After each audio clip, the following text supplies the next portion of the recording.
Turun dari kapalku. Kau tak pantas di sini. Teriakannya menggema di tengah samudra, sementara tangannya menyeretku ke tepi jurang laut yang gelap. Suamiku tertawa puas, mengira dia memegang kendali dunia. Dia tidak sadar, kapal yang dipijaknya adalah milikku, dan satu panggilan telepon dariku akan membuat hidupnya hancur dalam hitungan. Sebelum ceritanya dimulai, silahkan tulis di kolom komentar dari daerah mana saja teman-teman yang menonton cerita ini. Jangan lupa like dan subscribe agar channel ini bisa semakin berkembang dan bisa mempersembahkan cerita yang lebih menarik lagi. Laut Andaman malam itu tenang, seolah menahan napas menyaksikan kemewahan yang terapung di atasnya. The Ocean Crown, sebuah superyacht sepanjang 80 meter, bersinar terang benderang di tengah kegelapan samudra, memancarkan cahaya keemasan dari setiap geladaknya. Suara denting gelas kristal, tawa renyah para sosialita, dan alunan musik jazz live memenuhi udara yang berbau garam mahal. Alivia Putri berdiri di sudut dek observasi, jauh dari kerumunan utama. Ia memegang segelas air mineral yang sudah menghangat, jemarinya mencengkeram erat gelas itu hingga buku-bukunya memutih. Angin laut menerpa gaun sifon berwarna biru pucat yang ia kenakan, sebuah gaun sederhana, terlalu sederhana, menurut standar tamu-tamu malam ini, yang ia beli dari butik biasa 2 tahun lalu.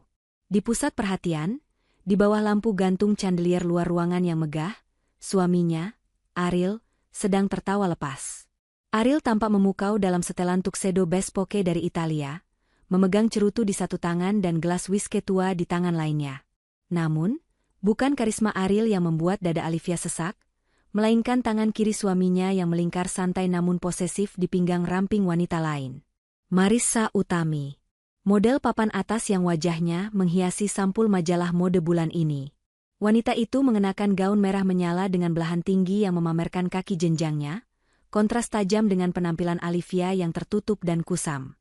Istrimu tidak keberatan kau memegangku seperti ini di depan semua investor? Suara manja Marissa terdengar samar, namun cukup jelas bagi Alivia yang pendengarannya menajam karena sakit hati. Ariel tertawa, suara yang dulu Alivia anggap sebagai rumah, kini terdengar seperti pecahan kaca. Dia? Jangan khawatirkan dia. Alivia tahu tempatnya.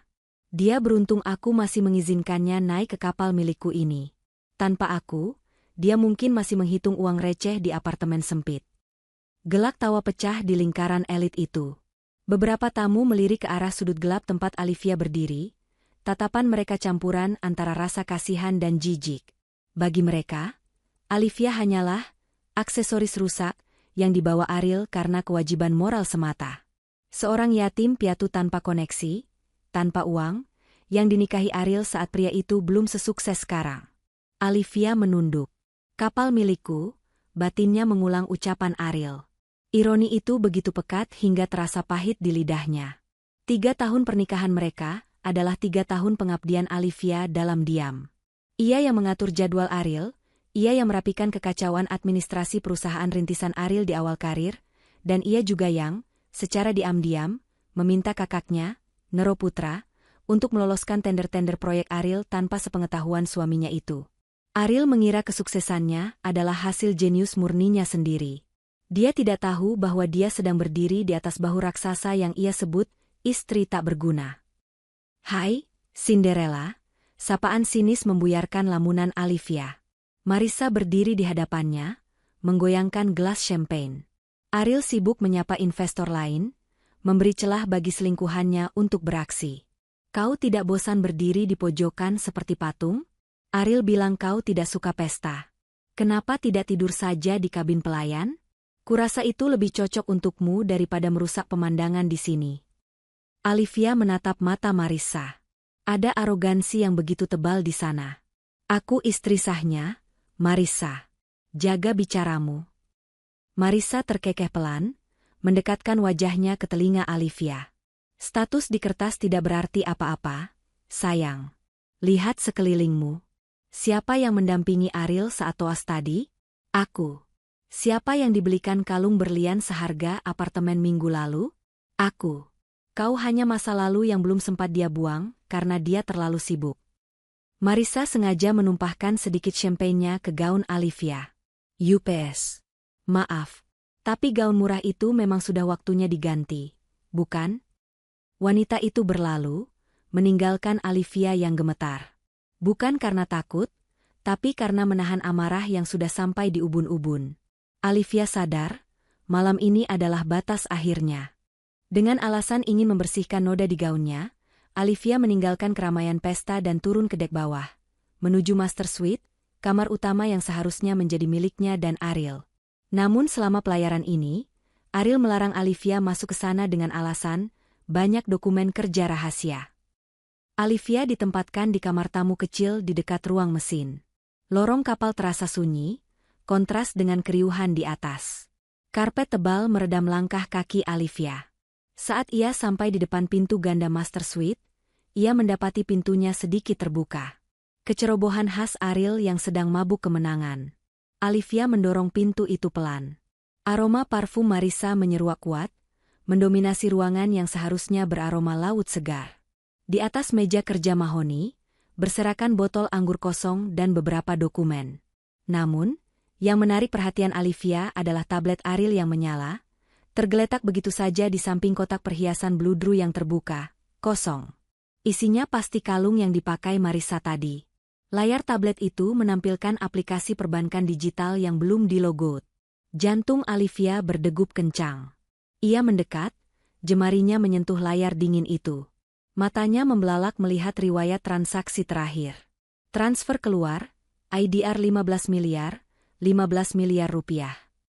Keterangan, pelunasan penthouse SCBD, atas nama Marissa Utami. Sumber dana, rekening bersama, tabungan masa depan.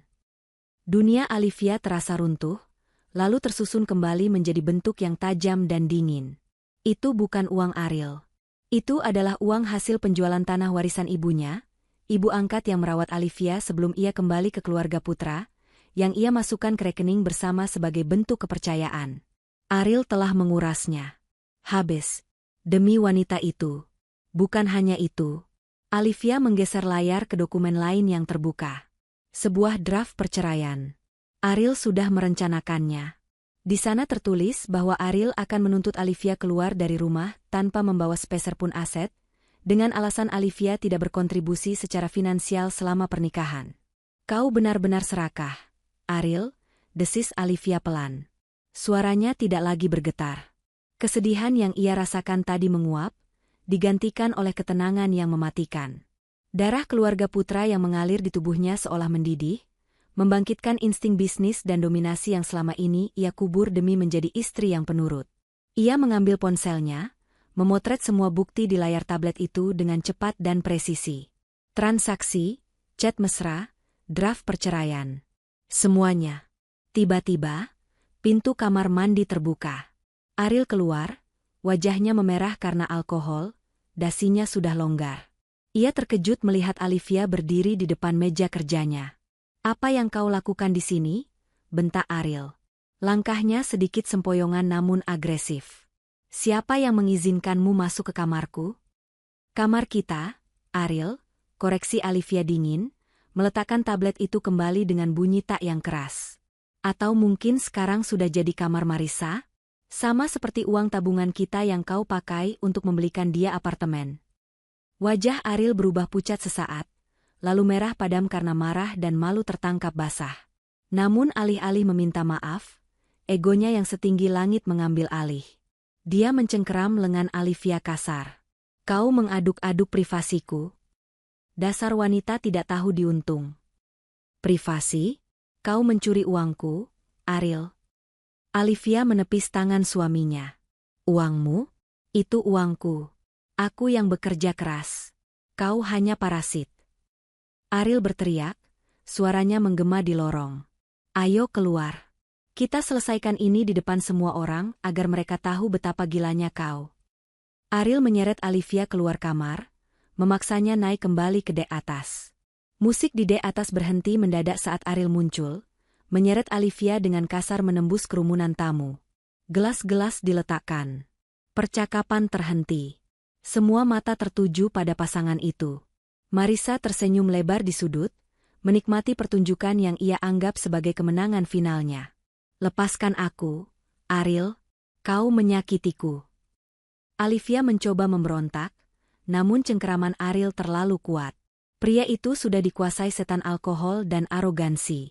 Ariel mendorong Olivia hingga wanita itu terhuyung dan hampir menabrak pagar pembatas kapal. Di bawah sana, ombak laut hitam bergolak, siap menelan apa saja. Dengar semuanya. Ariel merentangkan tangannya, berbicara kepada para tamu elitnya seperti seorang aktor di panggung. Wanita ini, istri yang kupungut dari jalanan, berani menuduhku mencuri. Dia pikir dia siapa? Dia pikir dia punya hak atas kekayaanku. Ariel, hentikan. Kau mabuk, ucap Olivia, napasnya memburu. Dia berdiri tegak, merapikan gaunnya yang kusut. Harga dirinya menolak untuk membiarkan dia terlihat lemah lagi. Aku tidak mabuk. Aku sadar sepenuhnya. Ariel melangkah maju, menunjuk wajah Olivia dengan telunjuknya. Aku sudah muak denganmu, Olivia. Muak dengan wajah menyedihkanmu, muak dengan kemiskinanmu yang menempel padaku seperti bau busuk. Marissa melangkah maju, memeluk lengan Ariel. Sayang, usir saja dia. Dia merusak pestamu. Provokasi Marissa adalah bensin bagi api kemarahan Ariel. Ariel menatap Olivia dengan tatapan penuh kebencian. Kau dengar itu? Ariel mendesis. Kau tidak diinginkan di sini. Ini kapal sewaan, Ariel. Kau tidak berhak. Kata-kata Olivia dipotong oleh teriakan Ariel yang meledak, memecahkan kesunyian malam laut Andaman. Turun dari kapalku. Kau tak pantas di sini. Apa kau minta ku buang ke tengah laut? Teriakan itu begitu keras, hingga beberapa tamu tersentak mundur. Ariel menunjuk ke arah tangga gantung di samping kapal, yang mengarah ke kegelapan air. Pergi. Atau aku akan menyuruh kru melemparmu seperti sampah. Hening.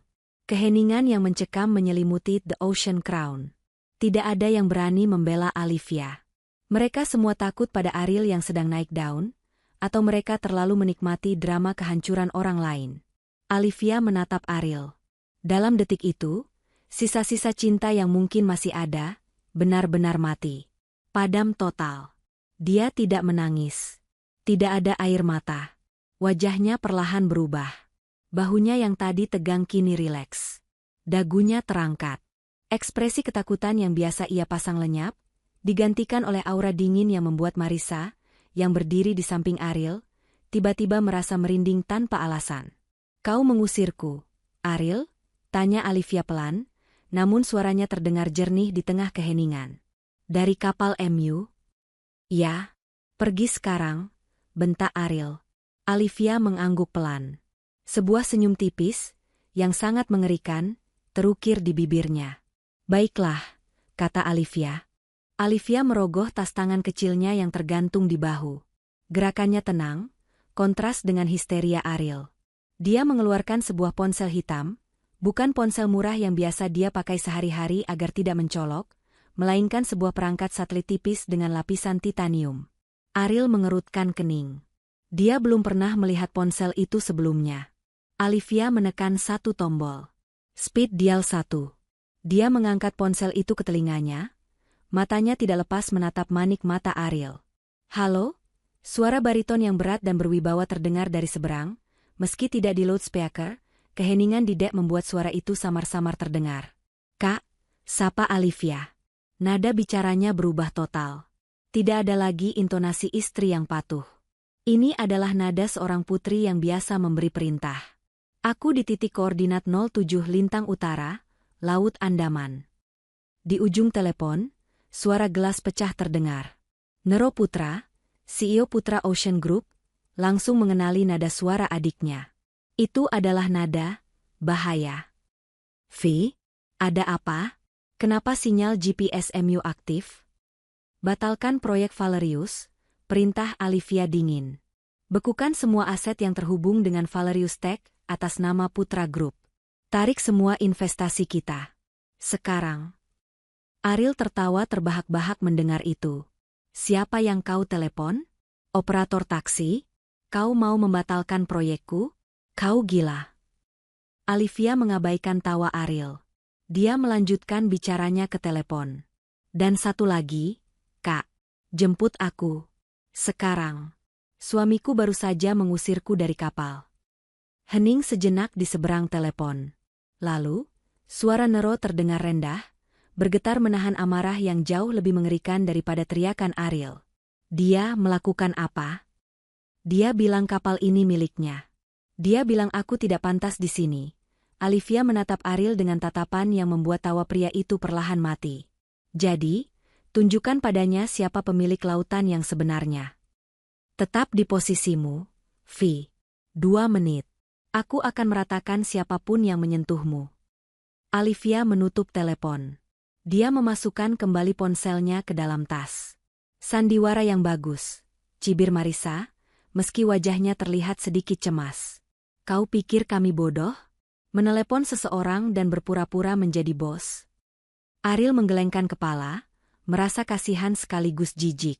Kau benar-benar menyedihkan, Olivia. Kau butuh psikiater.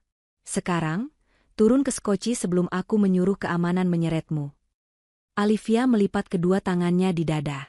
Dia melangkah mundur, bukan ke arah tangga turun, tapi ke arah helipad di dek paling atas yang kosong. Tunggu saja, Ariel, ucap Olivia santai. Kau akan segera tahu bedanya gertakan dan perintah. Apa maksudmu?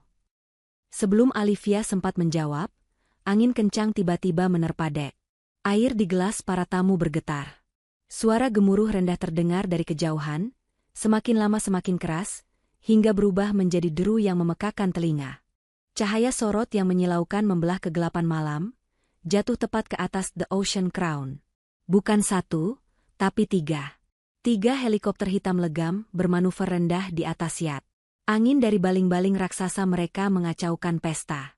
Taplak meja berterbangan, gelas-gelas pecah, para tamu wanita menjerit sambil memegangi tatanan rambut mereka yang rusak. Ariel mendongak, mulutnya ternganga. Dia mengenali jenis helikopter itu. Itu adalah helikopter sipil spesifikasi militer, Sikorsky S-76D, jenis yang hanya dimiliki oleh konglomerat tingkat dunia atau kepala negara.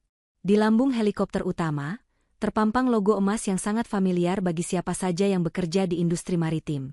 Sebuah trula Poseidon melilit huruf P. Putra Ocean Group. Tidak mungkin. Gumam Ariel. Wajahnya memucat seputih kertas. Perusahaannya, Valerius Tech, adalah subkontraktor kecil yang sangat bergantung pada proyek-proyek dari Putra Ocean Group. Putra Ocean Group adalah dewa di industri ini. Helikopter utama melayang tepat di atas helipad yacht. Pintu samping terbuka. 4 orang pria berseragam hitam taktis dengan peralatan lengkap turun menggunakan tali, fast rope, dengan kecepatan dan presisi yang menakjubkan. Mereka mendarat di dek, membentuk formasi pelindung di sekitar 1 orang. Olivia, Ariel dan Marissa mundur selangkah, gemetar. Tamu-tamu lain ternganga. Olivia tidak bergerak 1 inci pun saat pasukan itu mendarat di sekitarnya. Dia berdiri tegak, rambutnya berkibar diterpa angin baling-baling, terlihat seperti dewi perang. Salah satu pria berseragam itu, kepala keamanan elit keluarga Putra, berbalik menghadap Olivia, lalu membungkuk hormat 90 derajat. Nona muda, ucap pria itu tegas, suaranya terdengar jelas meski di tengah deru mesin. Maaf kami terlambat 30 detik. Tuan Besar Nero ada di helikopter di atas. Kapten kapal The Ocean Crown, yang sejak tadi hanya dia menonton pertengkaran Ariel dan Olivia dari anjungan, tiba-tiba berlari turun ke dek utama dengan wajah pucat pasi. Dia menerobos kerumunan tamu, mengabaikan Ariel, dan langsung berlari ke arah Olivia. Kapten itu berlutut. Ya, berlutut di hadapan Olivia. Nona Olivia, Nona Putri. Suara kapten bergetar hebat. Saya tidak tahu. Saya pikir Anda hanya tamu Tuan Ariel. Maafkan kelancangan saya membiarkan ini terjadi di kapal Anda. Kapal Anda? Ariel membeo, otaknya gagal memproses informasi itu. Kapten, apa maksudmu? Ini kapalku. Aku menyewanya. Kapten menoleh ke Ariel dengan tatapan tajam. Tutup mulutmu, Tuan Valerius. Anda menyewa kapal ini lewat Shell Company. Pemilik asli The Ocean Crown adalah Putra Leisure, anak perusahaan Putra Ocean Group. Kapten kembali menatap Olivia, keringat dingin mengucur di pelipisnya. Kapal ini, Adalah hadiah ulang tahun ke-17 Nona Alivia dari mendiang Tuan Besar Putra. Ini milik Nona. Sepenuhnya. Dunia Ariel berhenti berputar. Dia menatap istrinya, istri yang ia sebut miskin, yatim piatu, dan benalu. Alivia melangkah maju perlahan, sepatu hak tingginya berbunyi tak di atas lantai kayu dek. Pasukan keamanan memberi jalan. Alivia berhenti tepat di depan Ariel yang kini tampak sangat kecil. Alivia tersenyum, senyum yang tidak mencapai matanya. Dia mendekatkan wajahnya ke wajah Ariel yang masih syok. "Kau tadi bilang apa, suamiku?" bisik Alivia lembut namun mematikan. "Turun dari kapalmu." Alivia menegakkan tubuhnya, lalu menunjuk ke arah sekoci karet kecil di sisi lambung kapal yang gelap. "Ini kapalku, Ariel. Dan seperti yang kau teriakkan tadi, kau tak pantas di sini." Dari pengeras suara helikopter di atas, terdengar suara Nero Putra yang menggelegar, dingin dan tanpa ampun. "Lempar pria itu ke laut atau dia turun sendiri sekarang." Suara baling-baling helikopter perlahan melambat, menyisakan desingan turbin yang menyayat telinga sebelum akhirnya mesin dimatikan. Namun, keheningan yang menyusul jauh lebih menakutkan daripada kebisingan sebelumnya. Ariel Valerius berdiri kaku. Lututnya terasa goyah, bukan karena ombak, melainkan karena kehadiran sosok yang baru saja turun dari kabin helikopter. Pria itu mengenakan setelan jas carcoal 3 lapis yang dipotong sempurna, tidak kusut sedikitpun meski baru saja mendarat di tengah laut. Wajahnya keras, rahangnya tegas, dan matanya memancarkan otoritas mutlak yang membuat udara di sekitarnya terasa menipis. Nero Putra, sang raja lautan Asia. Pria yang wajahnya hanya Ariel lihat di sampul majalah Forbes atau berita ekonomi global. Pria yang selama ini Ariel anggap sebagai target koneksi yang mustahil dijangkau. Ariel menelan ludah, tenggorokannya kering. Otaknya berusaha keras merasionalisasi situasi. Tidak mungkin Alivia, si yatim piatu yang kutemukan di perpustakaan kumuh itu, adalah adik Nero Putra. Nero tidak memandang Ariel.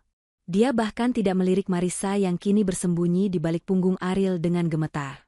Mata elang Nero terkunci lurus pada satu titik. Alivia. Nero melangkah mendekat. 4 pengawal bersenjata lengkap yang tadi turun lebih dulu, segera membelah kerumunan tamu pesta yang terpaku. Para sosialita yang beberapa menit lalu menertawakan Alivia, kini menundukkan kepala dalam-dalam, takut melakukan kontak mata dengan Nero. Mereka tahu, satu jentikan jari Nero bisa menghancurkan karir dan status sosial mereka dalam semalam. "Vi," panggil Nero. Suaranya rendah, namun beratnya menghantam dada setiap orang di dek itu. "Kau baik-baik saja?" Alivia menghela napas panjang, bahunya yang tegang perlahan turun. Topeng ketegarannya sedikit retak di hadapan kakaknya. "Aku lelah, Kak. Sangat lelah." Nero mengangguk pelan. Dia melepaskan jas mahalnya dan menyampirkannya ke bahu Alivia, menutupi gaun biru pucat yang terkena noda champagne, tanda penghinaan Marissa. "Kita pulang," kata Nero lembut. Lalu, dia memutar tubuhnya menghadap Ariel.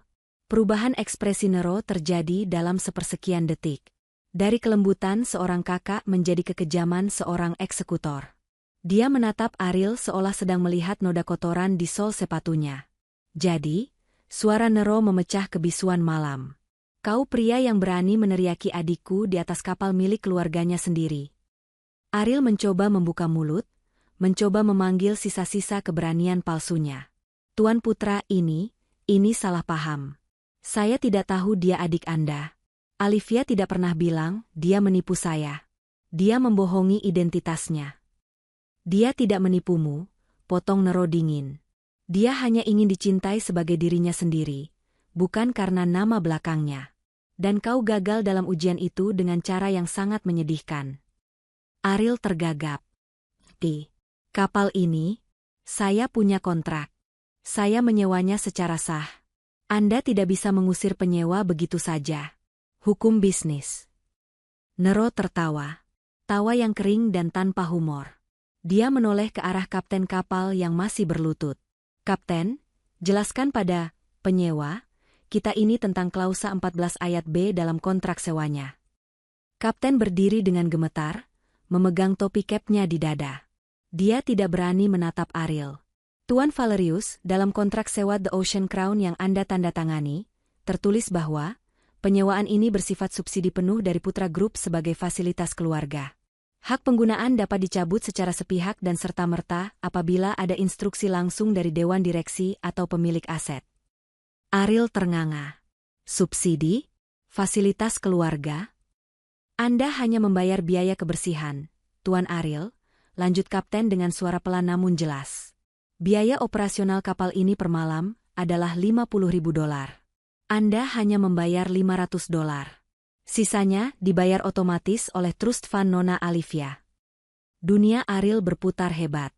Selama 3 tahun, dia membanggakan dirinya mampu menyewa super yacht untuk pesta tahunan. Dia memamerkan kwitansi itu pada teman-temannya. Ternyata, selama ini istrinya lah yang membiayai gengsinya. Tidak. Bisik Ariel. Itu bohong. Cukup, sela Alivia. Dia melangkah maju, berdiri di samping Nero. Jas kakaknya yang kebesaran membuatnya terlihat kecil namun berkuasa. Jangan berdebat soal hukum dengan kami, Ariel. Kau akan kalah sebelum memulai. Alivia menatap lurus ke mata suaminya. Kau mengusirku 5 menit yang lalu. Sekarang, aku mengabulkan keinginanmu untuk berpisah. Kapal ini milikku. Dan kau adalah tamu tak diundang. Situasi di dek utama The Ocean Crown berubah menjadi pengadilan terbuka. Para tamu undangan, yang terdiri dari kolega bisnis Ariel dan teman-teman sosialita Marissa, kini menyaksikan kehancuran sang tuan rumah secara real-time. Marissa Utami, yang menyadari posisinya kini terancam, mencoba strategi terakhirnya. Dia melepaskan lengan Ariel dan melangkah maju dengan senyum manis yang dipaksakan, mencoba menggunakan pesonanya pada Nero. Tuan Nero, sapa Marissa dengan suara mendayu. Saya rasa kita semua terlalu emosi. Ariel memang kasar, tapi saya. Siapa yang mengizinkanmu bicara? Potong Nero tanpa menoleh. Marissa terdiam, mulutnya terkatup rapat. Wajahnya memerah padam. Penghinaan itu jauh lebih menyakitkan daripada tamparan. Diabaikan sepenuhnya. Dianggap tidak ada. Nero memberi isyarat tangan. Kepala keamanan, seorang pria bertubuh raksasa bernama Guntara, melangkah maju membawa sebuah tablet. Tuan Ariel, kata Guntara datar. Berdasarkan instruksi Nona Alivia, kami telah membatalkan akses keamanan Anda ke seluruh fasilitas yang terafiliasi dengan Putra Group. Itu termasuk akses VIP bandara, keanggotaan klub golf Sentosa, dan... Guntara menunjuk ke sekeliling, kapal ini. Kalian tidak bisa melakukan ini, teriak Ariel histeris. Dia mulai panik. Fondasi hidup mewahnya sedang dicabut satu persatu di depan matanya. Aku punya hak.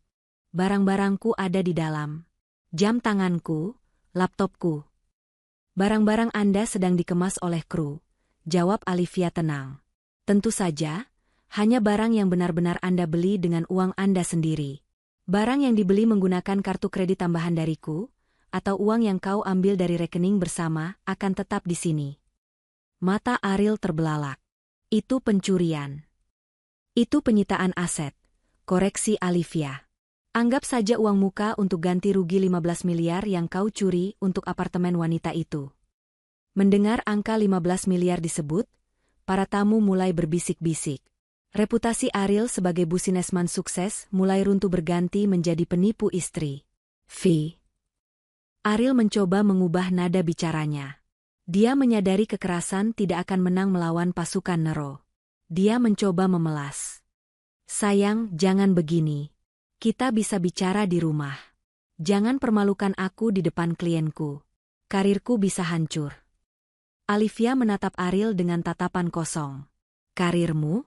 Ariel, karirmu ada karena aku membiarkannya ada. Kau pikir Valerius Tech memenangkan tender pemerintah tahun lalu karena presentasimu yang bagus? Itu karena aku menelepon istri menteri yang merupakan teman arisanku. Fakta itu menghantam Ariel lebih keras dari pukulan fisik. Ego lelakinya hancur berkeping-keping. Jadi selama ini, suara Ariel bergetar, kau mempermainkanku? Aku mendukungmu, jawab Alivia tegas. Aku memberimu panggung, memberimu lampu sorot, berharap kau akan tumbuh menjadi pria yang pantas. Tapi kau malah menggunakan panggung itu untuk merendahkanku. Alivia menoleh ke Guntara. Bawa mereka turun. Sekarang. Tunggu, jerit Marissa. Aku tidak mau turun. Aku tamu VIP. Guntara tidak peduli. Dua pengawal memegang lengan Ariel, dua lainnya memegang Marissa. Mereka tidak diseret dengan kasar, namun dengan tekanan kuat yang membuat perlawanan fisik menjadi mustahil. Lewat sini, Tuan dan Nyonya, ucap Guntara sopan namun mengintimidasi. Dia tidak mengarahkan mereka ke helipad, ataupun ke speedboat mewah yang tertambat di belakang kapal.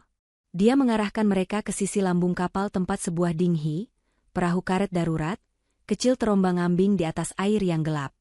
Angin laut malam semakin kencang, menciptakan ombak setinggi 1 meter yang menghantam lambung The Ocean Crown. Di bawah sorotan lampu sorot yang menyilaukan, sebuah sekoci karet oranye, jenis standar keselamatan tanpa atap dan hanya bermesin tempel kecil, telah diturunkan ke permukaan air. Kalian bercanda, kata Ariel, menatap horor ke arah perahu karet itu. Kalian menyuruhku naik itu? Ke darat butuh waktu 2 jam. 3 jam? Dengan kondisi ombak seperti ini, koreksi kapten kapal yang berdiri di dekat tangga turun. Wajahnya datar. Dan pastikan Anda menghemat bahan bakar. Tangkinya hanya setengah. Ini pembunuhan, pekik Marissa. Dia menatap sepatu hak tinggi low boutinnya, lalu menatap tangga tali yang licin. Aku tidak bisa turun lewat sana. Pilihan ada di tangan Anda, Nona, kata Guntara dingin. Turun lewat tangga, atau kami lempar. Tuan Besar Nero tidak suka menunggu. Di dek atas, Alivia dan Nero berdiri berdampingan di pagar pembatas, memandang ke bawah. Seperti raja dan ratu yang menyaksikan pengusiran pengkhianat kerajaan. Ariel mendongak, menatap mata Alivia untuk terakhir kalinya. Dia berharap melihat keraguan. Dia berharap melihat cinta yang dulu selalu ada. Tapi yang dia temukan hanyalah dinding es. Alivia. Kau tidak bisa melakukan ini padaku. Aku suamimu, teriak Ariel, suaranya pecah oleh angin. Mantan suami, koreksi Alivia pelan, meski Ariel tidak bisa mendengarnya. Dengan terpaksa, didorong oleh rasa takut akan ancaman Nero, Ariel mulai menuruni tangga tali itu dengan canggung. Jas mahalnya basah terkena cipratan air laut. Dia terpeleset beberapa kali sebelum akhirnya mendarat dengan keras di dasar perahu karet yang bergoyang hebat. Marissa menyusul, menjerit setiap kali kakinya tergelincir. Saat dia sampai di bawah, salah satu hak sepatunya patah, membuatnya jatuh tersungkur di genangan air asin di dasar perahu. Gaun merah mahalnya basah kuyup, rambutnya yang tertata rapi kini lepek seperti rumput laut. Kru kapal melemparkan 2 buah pelampung oranye kusam tepat ke wajah mereka. Lalu, sebuah tas plastik hitam berisi barang-barang pribadi mereka dilempar menyusul. Selamat menikmati pelayaran, Tuan Ariel, seru kapten dari atas. Tali tambat dilepas. Arus laut segera menyeret perahu karet kecil itu menjauh dari kemegahan The Ocean Crown. Mesin tempel kecil yang Ariel nyalakan dengan susah payah berbunyi sput-sput. Sebelum akhirnya menderu lemah, suara yang sangat menyedihkan dibandingkan dengan deru mesin yacht. Dari kejauhan, Ariel bisa melihat Alivia berbalik badan dan meninggalkan pagar pembatas, diikuti oleh Nero dan para pengawal. Lampu-lampu yacht yang tadinya terasa hangat, kini terasa seperti bintang yang jauh dan tak terjangkau. Di sekeliling mereka hanya ada kegelapan, dingin, dan suara ombak yang menakutkan. Ini semua salahmu, teriak Marissa, mendorong dada Ariel. Kau bilang kau kaya raya. Kau bilang kapal itu milikmu. Kau penipu. Diam kau, bentak Ariel, stres memuncak. Bantu aku navigasi atau kita mati di sini. Perdebatan mereka di tengah laut itu menjadi musik penutup bagi pesta yang hancur. Sementara itu, di kejauhan, The Ocean Crown memutar haluan, meninggalkan mereka menuju Cakrawala, membawa serta satu-satunya wanita yang pernah tulus mencintai Ariel. 3 jam 15 menit. Itu waktu yang dibutuhkan Ariel dan Marissa untuk mencapai daratan. Mereka tidak mendarat di marina mewah tempat mereka berangkat tadi pagi. Arus laut telah menyeret mereka jauh ke selatan, memaksa mereka menepi di sebuah pelabuhan nelayan tua yang berbau amis ikan busuk dan solar. Saat kaki Ariel menyentuh dermaga kayu yang lapuk, dia ambruk. Seluruh tubuhnya menggigil kedinginan. Jas Italianya rusak total, kemejanya lengket oleh garam. Marissa dalam kondisi lebih buruk. Make up waterproofnya luntur, membuatnya terlihat seperti hantu yang menangis tinta hitam. Tanpa sepatu, karena sudah dibuang ke laut, kakinya lecet dan berdarah. Beberapa nelayan yang sedang membongkar muatan menatap mereka dengan heran. Sepasang manusia berpakaian pesta, basah kuyup, keluar dari perahu karet kecil di jam 3 pagi. Ada HP? Pinjam HP. Ariel membentak salah satu nelayan, arogansinya muncul kembali sebagai mekanisme pertahanan. Nelayan itu mengerutkan kening, tidak suka dengan nada bicara Ariel, tapi tetap menyodorkan ponsel bututnya. Ariel dengan jari gemetar menekan nomor asisten pribadinya. Tidak diangkat. Dia menekan nomor manajer keuangannya. Halo? Pak Ariel? Suara di seberang terdengar panik. Jemput aku. Kirim mobil sekarang ke. Ariel melihat sekeliling, mencari nama tempat, Pelabuhan Muara Baru. Sekarang. Pak, saya tidak bisa, jawab manajer itu terbata-bata. Kantor disegel. Polisi ada di sini. Semua mobil perusahaan disita oleh Leasing setengah jam yang lalu. Apa? Atas dasar apa? Tuntutan dari Putra Group, Pak. Penggelapan dana investasi, pelanggaran kontrak, dan dugaan money laundry. Pak, rekening pribadi Bapak juga dibekukan. Saya mengundurkan diri, Pak. Jangan hubungi saya lagi. Klik. Sambungan putus. Ariel menjatuhkan ponsel itu. Dia merogoh saku celananya yang basah, mengeluarkan dompet kulitnya. Dia mengambil black card andalannya dan berlari ke sebuah warung kecil di dekat dermaga yang memiliki mesin EDC tua. Aku butuh air hangat, handuk, taksi. Gesek ini, berapa saja? Perintah Ariel pada pemilik warung. Pemilik warung menggesek kartu itu. Mesin berbunyi bes. Decene, card blocked by user. Coba lagi, teriak Ariel. Decene. Ariel mengeluarkan kartu lain. Visa, Mastercard, Ames. Decene. Maaf, Mas. Gak ada yang bisa, kata pemilik warung curiga. Situ punya duit tunai gak? Ariel merogoh dompetnya. Kosong. Dia ingat dia memberikan semua uang tunainya sebagai tips pamer di dermaga keberangkatan tadi pagi. Di belakangnya, Marissa sedang menangis histeris. Dia mencoba memesan taksi online lewat aplikasi di ponselnya yang untungnya masih hidup, karena dibungkus plastik. Akun taksiku disuspend, jerit Marissa. Kenapa bisa disuspend? Tiba-tiba, sebuah notifikasi berita muncul di layar ponsel Marissa. Portal gosip terkenal Lambe Turah baru saja memposting sebuah video. Judulnya, Drama Sultan Palsu. Ariel Valerius diusir dari kapal istrinya sendiri. Ternyata harta milik istri. Video itu adalah rekaman dari salah satu tamu pesta di atas kapal tadi. Menampilkan momen Ariel berteriak mengusir Alivia, lalu momen pasukan Nero turun, dan terakhir momen Ariel turun ke skoci dengan wajah ketakutan. Video itu baru diunggah 15 menit yang lalu tapi sudah ditonton 2 juta kali. Kolom komentar penuh dengan caci maki. Netizen 1, wah gila, ternyata numpang hidup doang gayanya selangit. Netizen 2, itu Marissa Utami kan? Pelakor kena karma instan hahaha. Netizen 3, respect buat istrinya. The real queen. Kita tamat, Ariel. Isak Marissa, merosot duduk di atas aspal kotor. Semua orang tahu. Kita jadi bahan tertawaan nasional. Ariel menatap layar ponsel itu. Dia melihat wajahnya sendiri di video, terlihat begitu patetis. Dia menyadari satu hal yang mengerikan, Nero dan Alivia tidak hanya mengambil hartanya. Mereka mengambil harga dirinya, nama baiknya, dan masa depannya, lalu menyiarkannya ke seluruh dunia. Ini bukan sekadar perceraian. Ini adalah pemusnahan. Sementara Ariel dan Marissa meratapi nasib di pelabuhan kumuh, Alivia sedang duduk di kursi kulit empuk di dalam kabin helikopter yang membawanya kembali ke Jakarta. Dia sudah berganti pakaian. Gaun pestanya yang bernoda sudah dibuang ke laut, secara metaforis. Dia kini mengenakan kemeja putih sutra dan celana bahan hitam milik Nero yang ada di cadangan pesawat. Sederhana, tapi memancarkan aura maskulin dan dominan.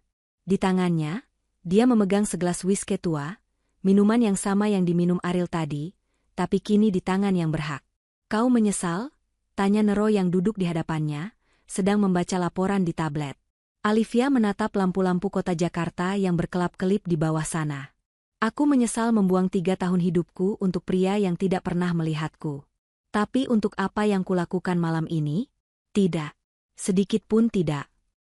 Helikopter mendarat di atap gedung pencakar langit tertinggi di Jakarta, Putra Tower. Markas besar Putra Ocean Group. Olivia turun dari helikopter. Angin kencang di ketinggian 50 lantai menerpa wajahnya. Di landasan, tim eksekutif Putra Group sudah berbaris rapi menunggu kedatangannya. Mereka bukan pelayan, mereka adalah direktur-direktur, pengacara top, dan analis keuangan terbaik di negeri ini. Mereka membungkuk serempak saat Olivia melangkah mendekat. Selamat datang kembali, Nona Olivia, ucap Direktur Operasional Senior. Ruangan lama Anda sudah kami siapkan. Rapat strategi akuisisi aset Valerius Tech dijadwalkan 10 menit lagi. Olivia mengangguk.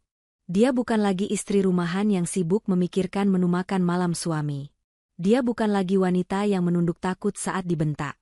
Dia berjalan melewati pintu kaca otomatis menuju lobi eksekutif. Langkahnya tegas. Tatapannya tajam. Setiap langkah kakinya di lantai marmer menggaungkan pesan yang jelas. Sang pewaris telah kembali. Dia berhenti sejenak di depan pantulan kaca jendela. Dia melihat bayangannya sendiri. Wajah lelah itu sudah hilang.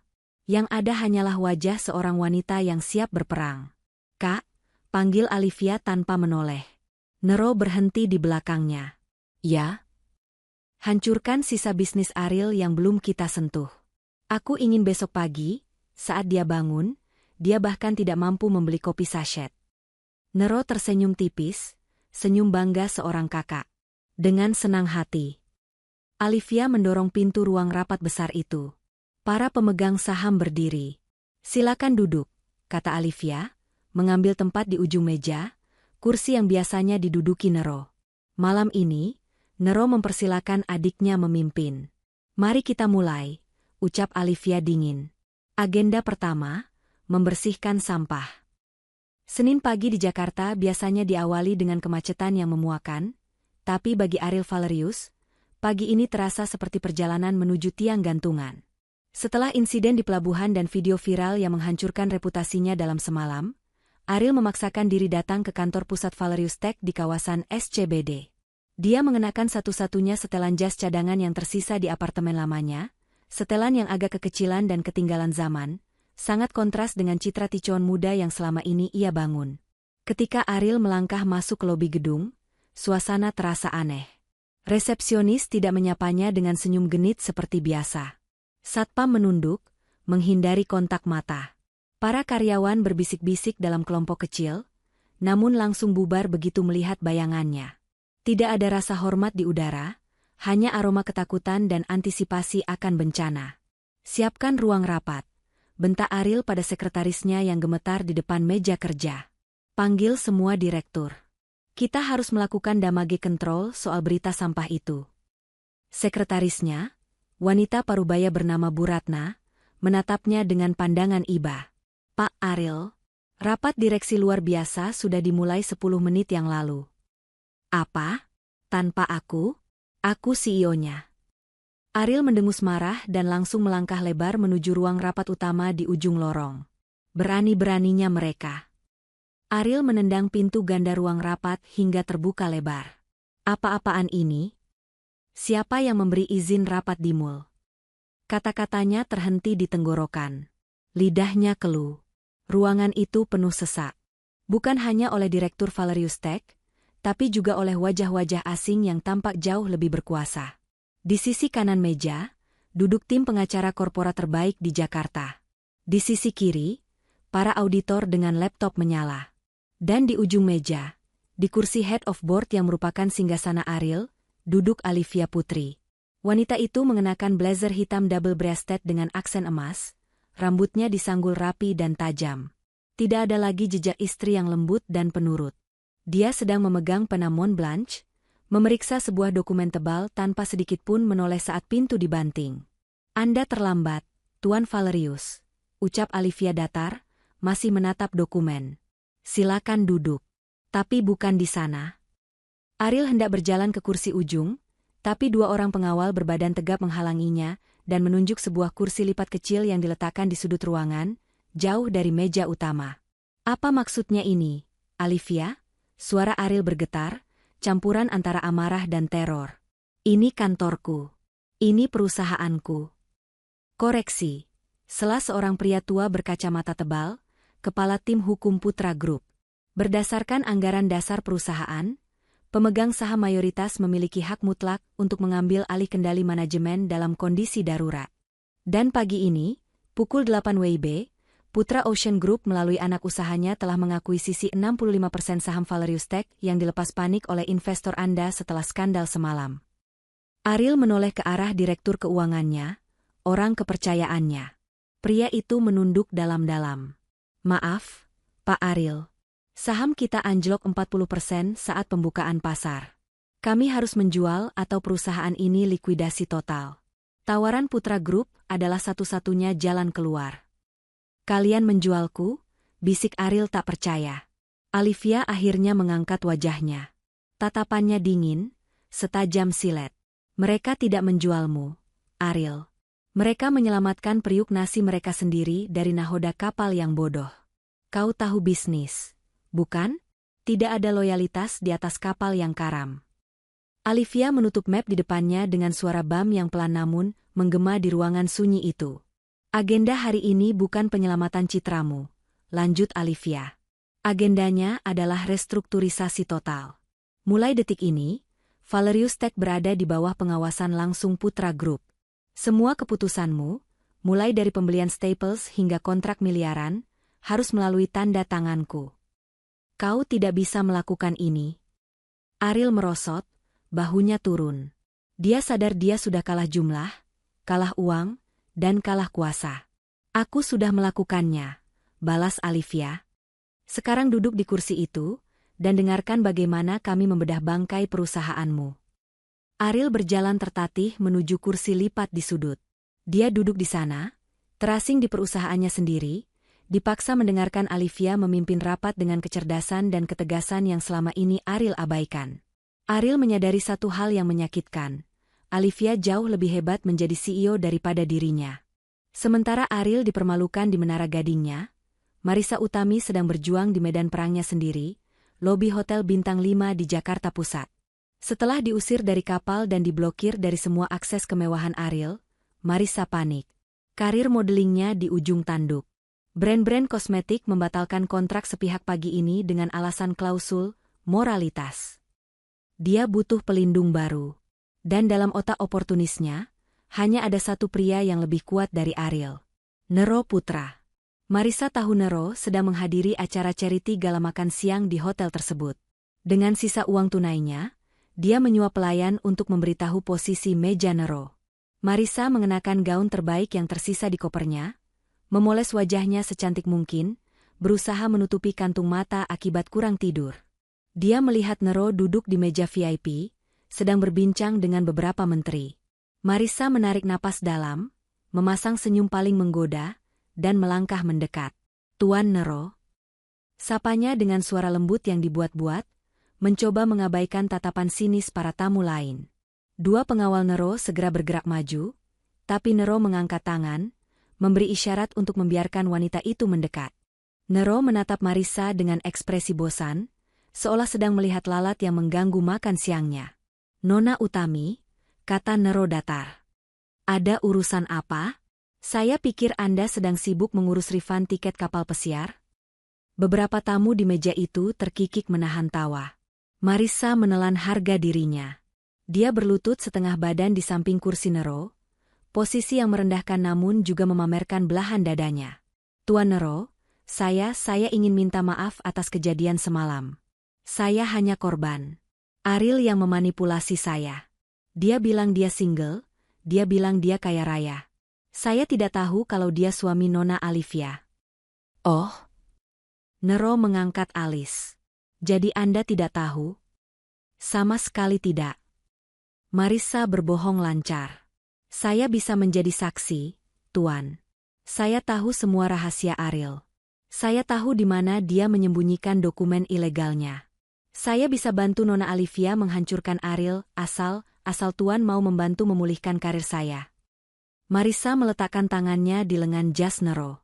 Detik berikutnya, Nero menepis tangan itu kasar, lalu mengambil serbet dan mengelap lengan jasnya seolah baru saja terkena kotoran menjijikan. Dengar baik-baik, suara Nero tidak keras, tapi terdengar mengerikan. Adikku, Olivia, tidak butuh bantuan tikus sepertimu untuk menghancurkan Ariel. Dia bisa melakukannya sambil minum teh. Nero berdiri, menjulang tinggi di atas Marissa. Dan soal karirmu, aku sudah menelepon semua agensi model, rumah produksi, dan stasiun TV di Asia Tenggara pagi ini. Namamu sudah masuk daftar hitam permanen. Kau tidak akan pernah tampil di layar kaca lagi, bahkan untuk iklan obat gatal sekalipun. Wajah Marissa pucat pasi. Tetuan, tolong. Kau menghina adikku di depan umum, desis Nero. Kau menumpahkan minuman ke bajunya. Kau pikir aku akan membiarkanmu lolos, hanya karena kau menjual mantan kekasihmu. Nero memberi isyarat pada keamanan hotel. Bawa wanita ini keluar. Dia mengganggu selera makan saya. Dua security hotel menyeret Marissa yang mulai menangis histeris. Dia meronta, berteriak-teriak memaki Nero dan Olivia, tapi tidak ada yang peduli. Wartawan yang menunggu di luar hotel segera mengerubunginya, mengambil foto wajahnya yang berantakan. Di dalam, Nero kembali duduk dan melanjutkan makannya dengan tenang. Maaf atas gangguannya, Pak Menteri. Mari kita lanjutkan diskusi soal pelabuhan baru. 3 hari setelah pengambil alihan perusahaan, mimpi buruk Ariel berpindah dari ruang rapat ke ranah hukum. Pagi itu, Ariel sedang duduk di ruang kerjanya yang kini terasa asing. Lukisan-lukisan mahalnya sudah diturunkan, karpet persianya sudah digulung. Dia mencoba menghubungi pengacara pribadinya, tapi tidak ada jawaban.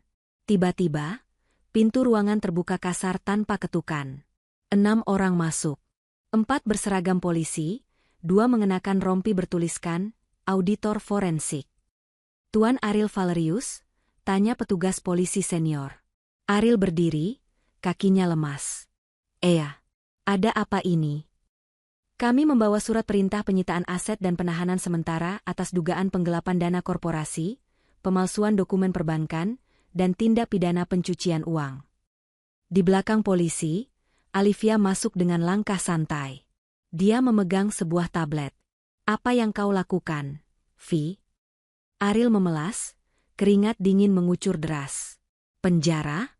Kau mau memenjarakan suamimu sendiri? Olivia menggeleng pelan. Bukan aku, Ariel, tapi hukum. Tim auditku menemukan sesuatu yang menarik di buku besar perusahaanmu. Olivia menggeser layar tablet dan menunjukkannya pada Ariel. Itu adalah grafik aliran dana yang sangat rinci. Kau ingat, investasi bodong, yang kau laporkan rugi tahun lalu senilai 20 miliar? Tanya Olivia. Ternyata uang itu tidak hilang. Uang itu kau pecah ke 10 rekening berbeda atas nama kerabat jauh Marissa. Lalu kau gunakan untuk membayar cicilan supercar dan gaya hidup mewahnya. Itu strategi pajak. Elak Ariel panik. Itu pidana, Ariel, potong Olivia tajam. Tapi yang paling membuatku marah bukan itu. Olivia mendekat, matanya berkilat penuh emosi yang tertahan. Kau ingat uang 15 miliar di rekening bersama kita? Uang warisan ibu angkatku? Wanita yang memungutku saat aku kabur dari rumah dulu? Wanita yang menyuapimu makan saat kau masih pengangguran. Ariel terdiam. Dia ingat. Kau mencurinya. Suara Olivia bergetar karena amarah, bukan kesedihan. Kau ambil uang tabungan dari wanita suci itu untuk membelikan apartemen pelacurmu. Itu garis batasnya, Ariel. Kau boleh menghinaku, tapi kau tidak boleh menghina kenangan ibuku.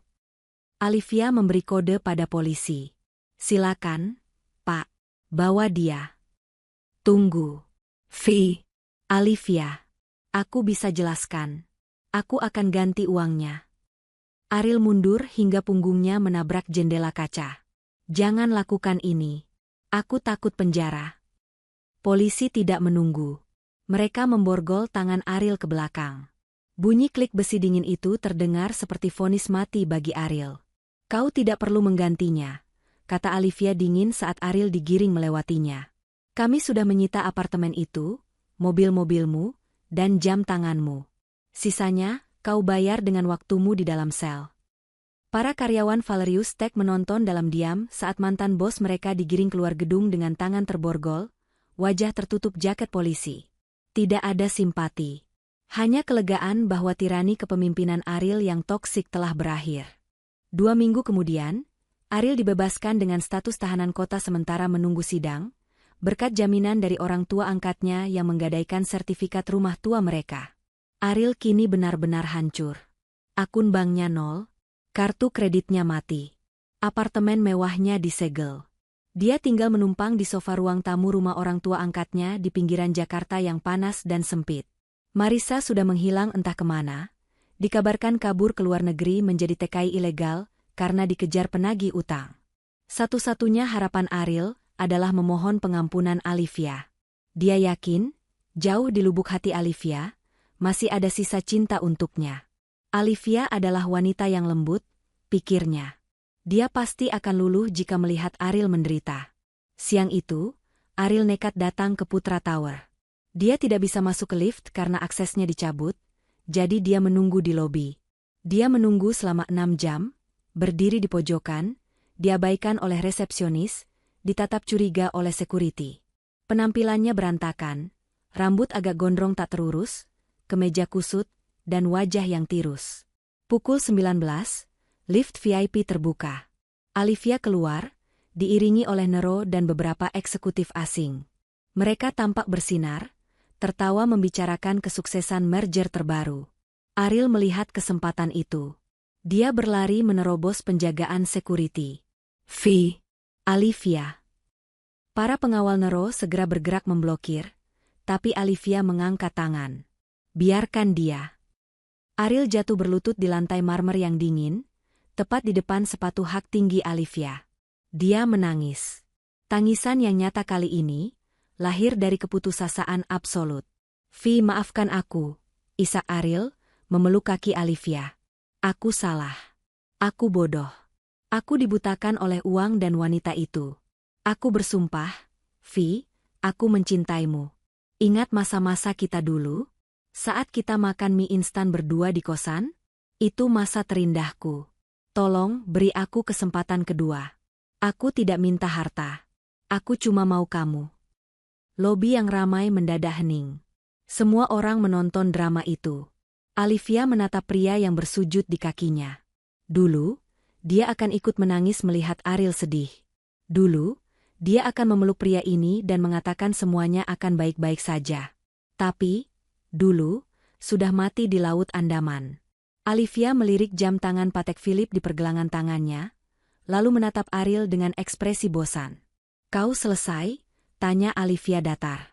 Ariel mendongak, matanya basah, bingung dengan reaksi dingin itu. Kita suami istri. Kita sedang proses cerai, koreksi Olivia. Dia menarik kakinya dari pelukan Ariel, seolah menghindari najis.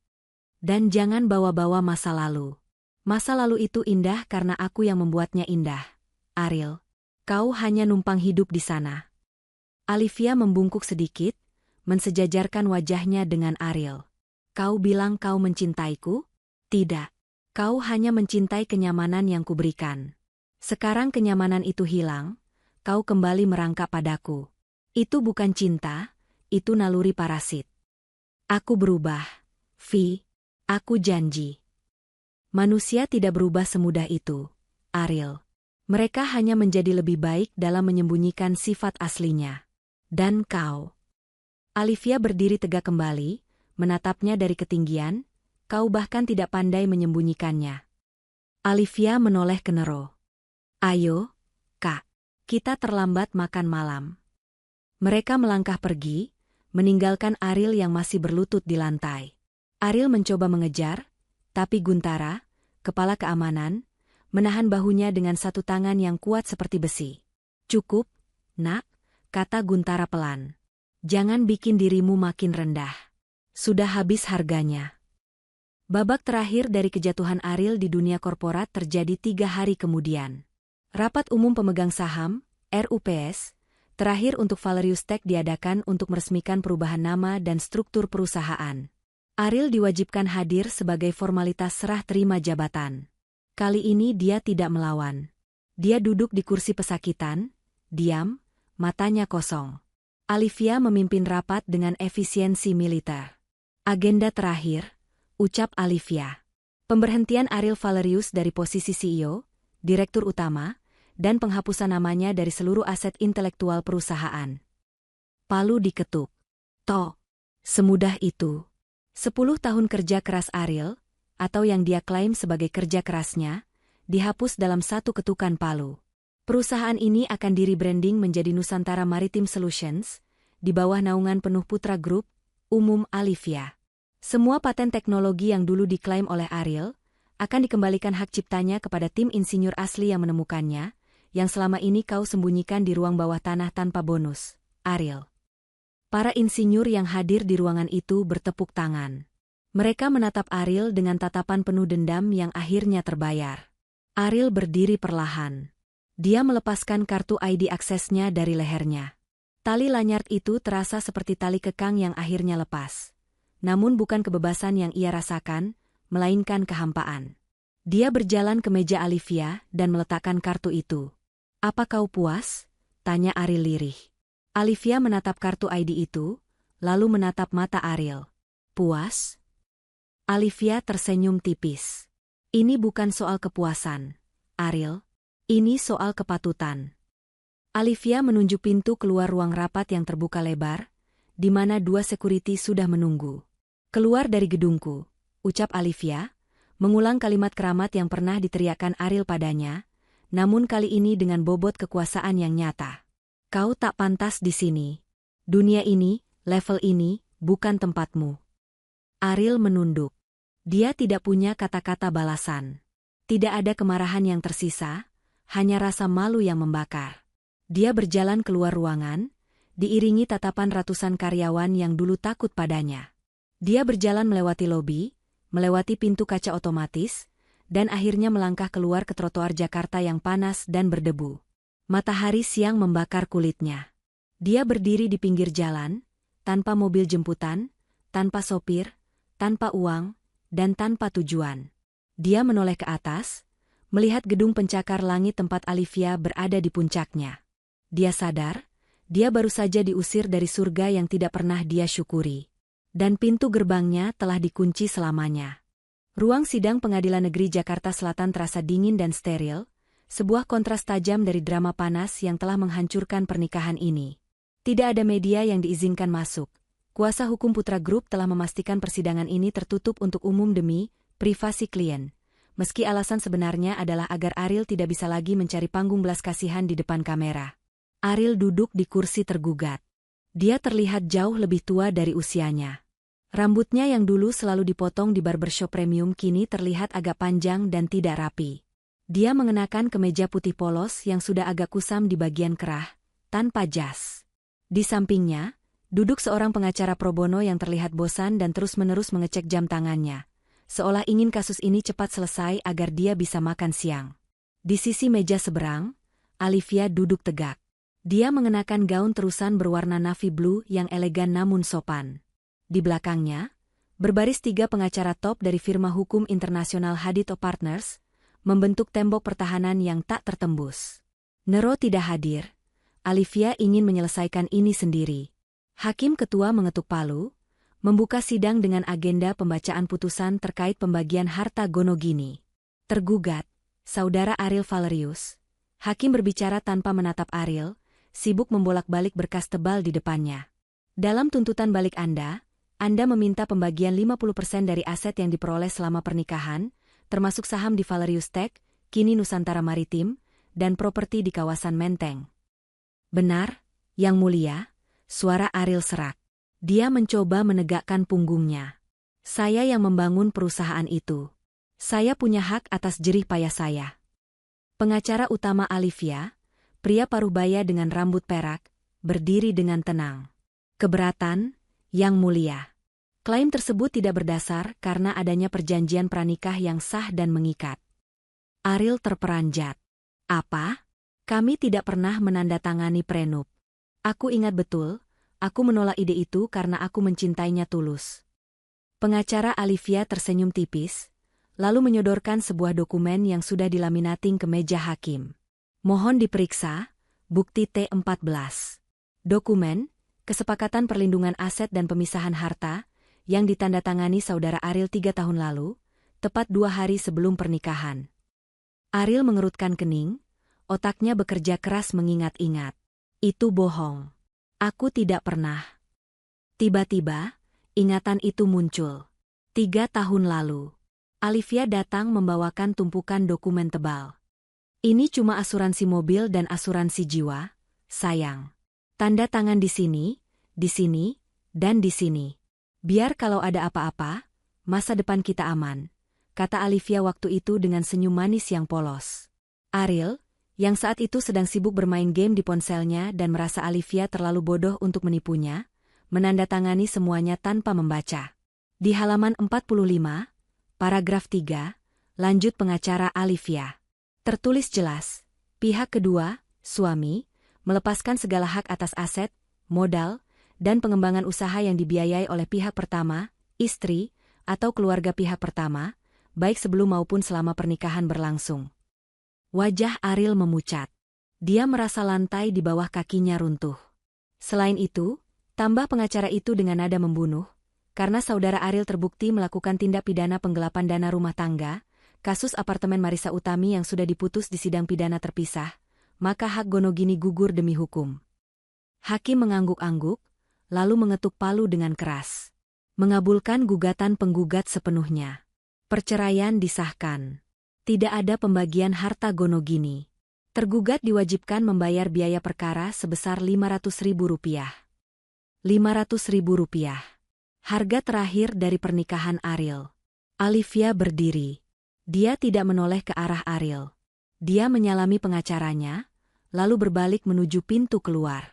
Vi, panggil Ariel putus asa. Dia mencoba mengejar, tapi kakinya tersandung kaki kursi. Setidaknya beri aku uang saku. Aku tidak punya tempat tinggal. Vi, demi Tuhan, aku pernah jadi suamimu. Alivia berhenti di ambang pintu. Dia menoleh sedikit, hanya memperlihatkan profil wajahnya yang dingin. Kau punya tangan dan kaki, Ariel, ucap Alivia datar. Gunakan itu. Berhentilah hidup dari belas kasihan wanita. Pintu tertutup. Ariel ditinggalkan sendirian di ruang sidang yang sunyi, hanya ditemani suara AC yang berdengung dan pengacaranya yang sedang membereskan tas.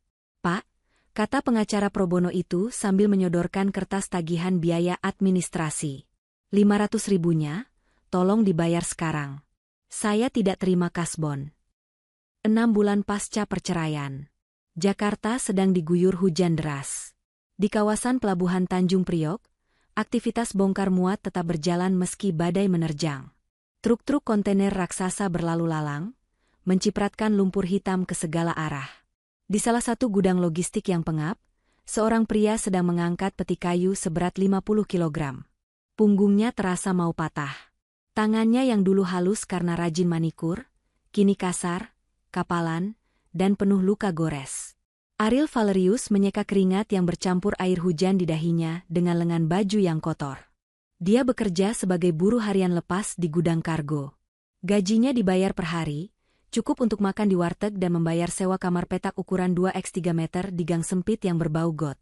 Tidak ada lagi jas Italia. Tidak ada lagi whisky mahal. Tidak ada lagi AC dingin. Hei, Ariel, jangan melamun. Cepat angkat itu ke truk B. Bentak mandor gudang, seorang pria gemuk yang galak. Kalau lambat, potong gaji. Iya, Pak. Maaf, gumam Ariel, buru-buru mengangkat peti itu lagi. Harga dirinya sudah lama mati, digilas oleh kebutuhan perut. Saat jam istirahat makan siang, Ariel duduk di emperan gudang sambil memakan nasi bungkus dengan lauk tempe orek. Di sebelahnya, sesama kuli sedang menonton TV butut yang ada di pos satpam. Berita infotainment sedang tayang. Dan kabar terbaru dari Marisa Utami, mantan model yang sempat viral karena skandal kapal pesiar, kini resmi ditahan kepolisian Malaysia atas dugaan penipuan investasi bodong dan perdagangan barang palsu. Ariel tersedak nasinya. Dia melihat wajah Marissa di layar TV, mengenakan baju tahanan oranye, wajahnya kusam tanpa make-up, sedang digiring polisi di Raja Malaysia. Ariel tidak merasakan simpati. Dia hanya merasakan kehampaan. Wanita itu adalah pemicu kehancurannya, dan kini mereka berdua sama-sama berada di dasar jurang. Berita berganti. Beralih ke berita bisnis. CEO Nusantara Maritim, Alivia Putri, baru saja meresmikan peluncuran armada kapal ramah lingkungan pertama di Asia Tenggara. Saham Putra Group menyentuh rekor tertinggi. Layar TV menampilkan Alivia. Dia terlihat bercahaya. Dia mengenakan helm proyek putih dan rompi keselamatan, tapi tetap terlihat anggun. Dia sedang memecahkan kendi ke lambung kapal raksasa, tersenyum lebar ke arah kamera. Senyum yang tulus. Senyum yang tidak pernah Ariel lihat selama pernikahan mereka karena Ariel selalu memadamkan cahayanya. Wah, gila tuh cewek, komentar teman kuli di sebelah Ariel. Cantik, pinter, kaya raya 7 turunan. Andaikan gue bisa jadi suaminya sehari aja. Ariel menelan ludah yang terasa pahit. Gue. Kenapa, Riel? Tanya temannya. Gue pernah ketemu dia sekali. Ariel meralat kalimatnya. Dia tidak berani mengaku. Jika orang-orang tahu dia adalah mantan suami Alivia yang viral itu, si pria bodoh yang membuang berlian demi batu kali, dia pasti akan dibuli habis-habisan di pelabuhan ini. Masa? Halulu, ledek temannya. Muka kayak kita MAH boro-boro dilirik. Paling disuruh minggir sama satpamnya. Ariel tersenyum miris. Iya, bener. Disuruh minggir sama satpamnya. Air mata menetes, jatuh ke nasi bungkusnya. Ariel buru-buru menyekanya, berpura-pura kemasukan debu. Penyesalan itu bukan lagi ombak yang datang sesekali, tapi lautan luas yang menenggelamkannya setiap detik. Dia memiliki segalanya, dan dia menghancurkannya dengan tangannya sendiri. Sementara Ariel bergelut dengan lumpur, Alivia sedang berada di awan, secara harfiah. Dia berada di lantai 50 Putra Tower, di ruang kerjanya yang baru direnovasi dengan gaya minimalis modern. Dinding kaca menampilkan panorama Jakarta yang megah. Namun, fokus Alivia bukan pada pemandangan, melainkan pada maket proyek di meja kerjanya. Proyek Blue Horizon, gumam Nero yang berdiri di sampingnya. Ide gila.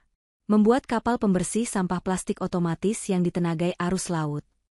Bukan gila, Kak. Tapi perlu, jawab Alivia mantap. Selama ini Putra Group hanya fokus pada pengangkutan logistik. Kita mengambil banyak dari laut, tapi tidak memberi apa-apa. Ini warisanku. Aku tidak mau hanya dikenal sebagai pewaris Nero Putra. Aku mau punya jejak sendiri. Nero menatap adiknya dengan bangga. Sejak perceraian itu, Alivia berubah total. Dia bukan lagi adik kecil yang butuh perlindungan. Rasa sakit akibat pengkhianatan Ariel telah menempa Alivia menjadi baja. Dia belajar manajemen, dia turun ke lapangan, dia berdebat dengan insinyur. Dia membuktikan bahwa otaknya sama tajamnya dengan Nero. Dewan direksi ragu soal profitabilitasnya, kata Nero, memainkan peran devil's advocate. Profit tidak selalu soal uang tunai tahunan, Kak, bantah Alivia cerdas. Ini soal brand sustainability dan kredit karbon. Dalam 5 tahun, regulasi maritim global akan mencekik perusahaan yang tidak ramah lingkungan. Dengan Blue Horizon, kita selangkah di depan kompetitor. Nilai saham kita akan naik karena reputasi, hijau, bukan cuma volume kargo. Nero tersenyum lebar. Dia menepuk bahu Alivia. Itu jawaban yang kutunggu. Kau sudah siap. Siap apa? Aku akan mundur dari posisi CEO Nusantara Maritim, kata Nero santai. Aku mau fokus ekspansi ke Eropa. Kursi itu milikmu, Vi. Bukan karena kau adikku, tapi karena kau satu-satunya orang yang paham visi masa depan perusahaan ini. Alivia terdiam. Menjadi CEO penuh? Itu tanggung jawab besar. Bagaimana dengan bayang-bayang masa lalu? Tanya Alivia pelan. Orang-orang masih bergosip soal janda muda korban pelakor. Biarkan mereka bicara, jawab Nero. Singa tidak menoleh saat anjing menggonggong. Tunjukkan pada mereka. Kau bukan korban. Kau penyintas yang menang. Alivia menatap maket kapalnya. Dia teringat Ariel yang dulu selalu meremehkan ide-idenya, yang bilang, "Kamu perempuan, urus rumah saja." "Baik," kata Olivia tegas. "Siapkan dokumennya. Aku ambil alih kemudinya." 2 tahun berlalu. Dermaga 4 Pelabuhan Tanjung Priok disulap menjadi area VIP. Karpet merah digelar di atas aspal. Tenda-tenda putih megah didirikan. Hari ini adalah hari peresmian pelayaran perdana The Azure Guardian, kapal flagship terbaru dari program Blue Horizon milik Olivia. Menteri Perhubungan hadir, investor asing berdatangan.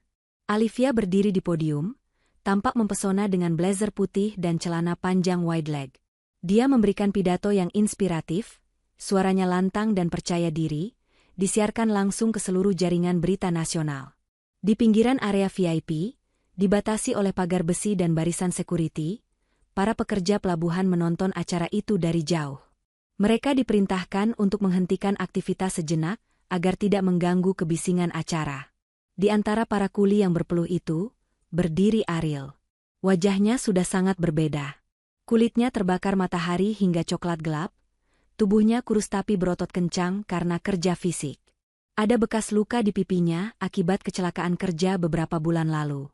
Dia menatap ke arah podium dengan pandangan yang sulit diartikan. Rindu?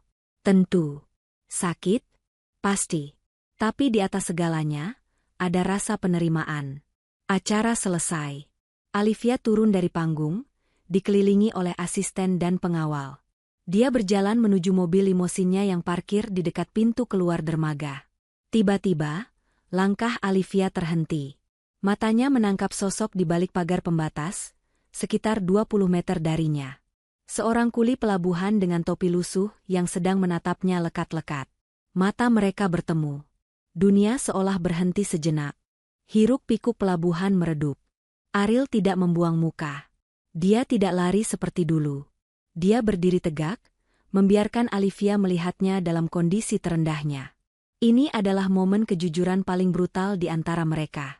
Tidak ada lagi kepura-puraan. Guntara, kepala keamanan Olivia yang masih setia mendampingi, menyadari arah pandangan bosnya. Dia mengenali Ariel meski penampilannya berubah drastis.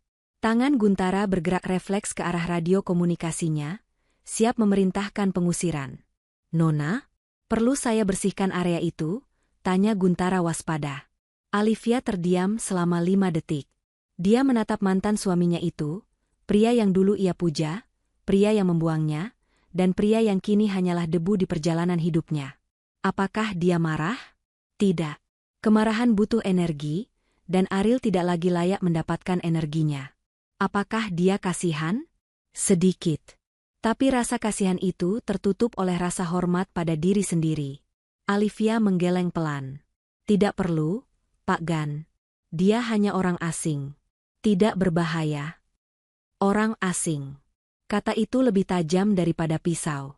Olivia memutuskan kontak mata, lalu kembali melangkah menuju mobilnya dengan anggun. Dia tidak menoleh lagi.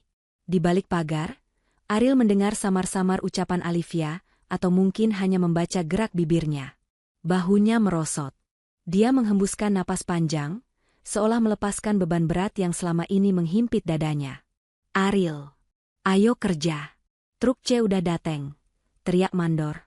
Ariel menatap iring-iringan mobil mewah Olivia yang menjauh, menghilang di tikungan. Dia tersenyum tipis, senyum yang sedih namun ikhlas. "Ya, Pak." "Siap," jawab Ariel. Dia berbalik badan, memungut karung goni di tanah, dan kembali bekerja. Hidup harus terus berjalan, meski dia harus merangkak di saat mantan istrinya terbang. 1 minggu setelah peresmian, Olivia kembali ke tempat di mana semuanya bermula dan berakhir, Laut Andaman. Namun kali ini, dia tidak berada di The Ocean Crown. Kapal itu sudah dijual, Olivia tidak mau menyimpan kenangan buruk. Dia berada di atas The Vespera, yacht pribadi barunya yang dibeli dengan uang hasil keringatnya sendiri, bukan uang warisan. Desainnya lebih modern, lebih futuristik, dan sepenuhnya miliknya. Matahari sedang terbenam, mewarnai langit dengan semburat ungu dan jingga. Olivia berdiri di haluan kapal, memegang gelas berisi jus jeruk segar. Angin laut menerpa wajahnya, membawa aroma kebebasan. Ponselnya berdering. Video call dari Nero. "Hai, Bu CEO, sapa Nero di layar. Dia sedang berada di London. Bagaimana liburan solomu? Tidak kesepian? Olivia tertawa renyah. Kesepian? Kak, aku punya laut, aku punya buku-buku bagus, dan aku punya ketenangan pikiran.